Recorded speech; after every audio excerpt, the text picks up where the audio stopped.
वस्तु फिर दोबारा देखने को नहीं मिलती, और फिर उनको रोते रोते हम भी मर जाते हैं कभी। तो ये जो दुख है ये आपको उसकी सतलोक के सुख को दृढ़ करेगा, और यहां से मन हटेगा।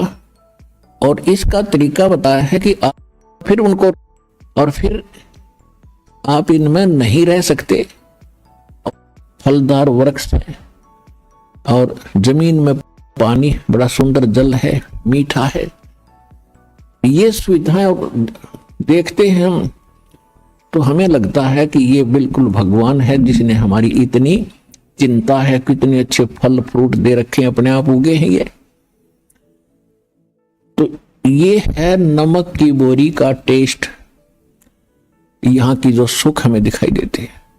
और जब हम सतलोक के उस व्यवस्था को देखेंगे, वहां के सब फल और उनके टेस्ट को देखेंगे तो ये नमक जैसा लगेगा हमारे। तो ये सुख वहां है जिसको हम खोज रहे हैं। दूसरा सुख वहां क्या है? वहां जरा और मरण नहीं है।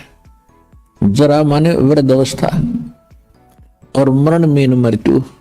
वहां जन्म और मृत्यु, बुढ़ापा और मृत्यु नहीं है। एक बार जन्म अवश्य होगा वहां जाकर के आपका, यानी जैसे यहां हुआ है ऐसे वहां भी होगा, और फिर आपका परिवार बनता चला जाएगा। अब जैसे कैसे अच्छे लगते हैं माता पिता, भाई बहन, रिलेटिव, नाती पोते पोती, दोता दोती, और कितने अच्छे लगते हैं, कितना प्यार है आपका। और फिर आप इनमें नहीं रह सकते, और ये भी कभी आपको छोड़ सकते हैं। काल का ना जाने कब किस पर अटैक हो जा, फिर हम रोते हैं, टक्कर मारते हैं। इतनी प्यारी वस्तु फिर दोबारा देखने को नहीं मिलती, और फिर उनको रोते रोते हम भी मर जाते हैं कभी। तो ये जो दुख है ये आपको उसकी सतलोक के सुख को दृढ़ करेगा, और यहां से मन हटेगा। और इसका तरीका बताया है कि आप अपने सभी रिश्तेदारों को, और नहीं तो कम से कम अपने पूरे परिवार को परमात्मा की भक्ति में लगा दो। यहां तो एक बार सबने जाना है, ये तो अंडरस्टूड है, ये तो ना भी मानने वाली बात ना है कि हम नहीं मरेंगे। ये दूसरी बात है, भी नहीं मरेंगे पर कभी तो मरेंगे। तो ये स्थान अपना नहीं है। आज जिस संपत्ति को हम अपना मान रहे, हमारी मृत्यु होगी तो दोबारा उसमें हिस्सा हमारा नहीं है। ना जाने कौन से कंट्री में जाकर हमारा जन्म होगा। तो ये यहाँ की वस्तु अपनी कोई नहीं है, ये अस्थाई, ये आपका सटे है, अस्थाई निवास है।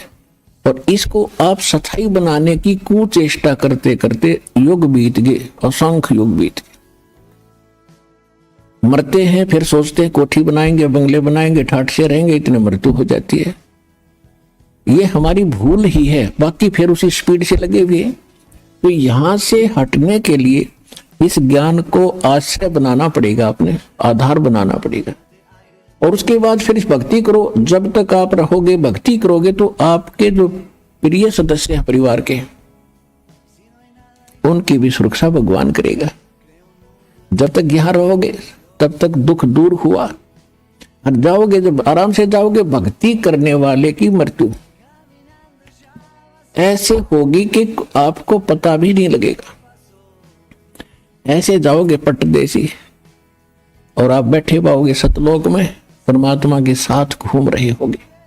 एक भक्तिहीन प्राणी और दूसरी भक्ति करने वाला भुगत कर मरता है, तड़फ कर मरता है, या कोई अचानक हार्ट अटैक होकर मर जाता है तो शोक में नहीं है, उसके यम के दूत दिखाई देते हैं, वो एकदम फट दे शरीर छोड़कर भाग जाता है, और उसको हार्ट अटैक कह देता है। गति तो बंद होएगी जब जीव निकल गया उसके अंदर से, तो फिर उसकी दुर्गति और घनी होती है आगे चल के। लेकिन परमात्मा के भक्तों का वो संकट भी टलेगा, आपके बच्चे भी सुखी रहेंगे, आपका परिवार यहां भी पीड़ा से बचेगा। लेकिन भक्ति करनी पड़ेगी और मर्यादा में रहना पड़ेगा।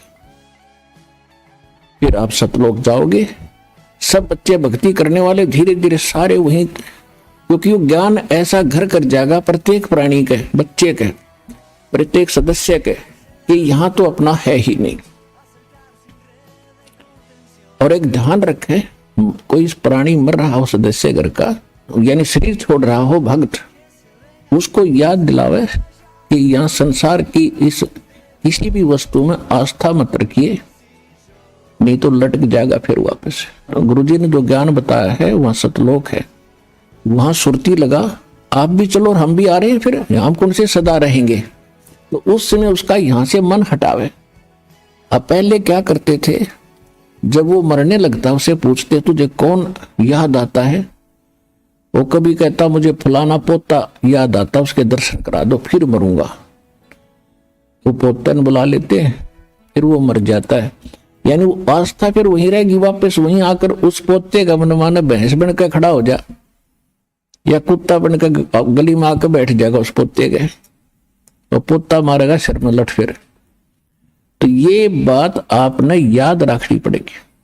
ठीक है, जब तक आपका संस्कार है प्यार से रहो, और इनको भी भगवान के बच्चे जानकर उनकी सेवा करो, अच्छा मार्गदर्शन करो, प्यार से रखो, बुराइयों से बचाओ और भक्ति पर लगाओ। ये आपका परम कर्तव्य बनता है। अब जो प्रसंग चल रहा है कि काल भगवान ने परमात्मा से एक वचन लिया था। सच्चाई भगवती दास का चैनल सब्सक्राइब करें और भक्तों में शेयर भी। सच्चाई।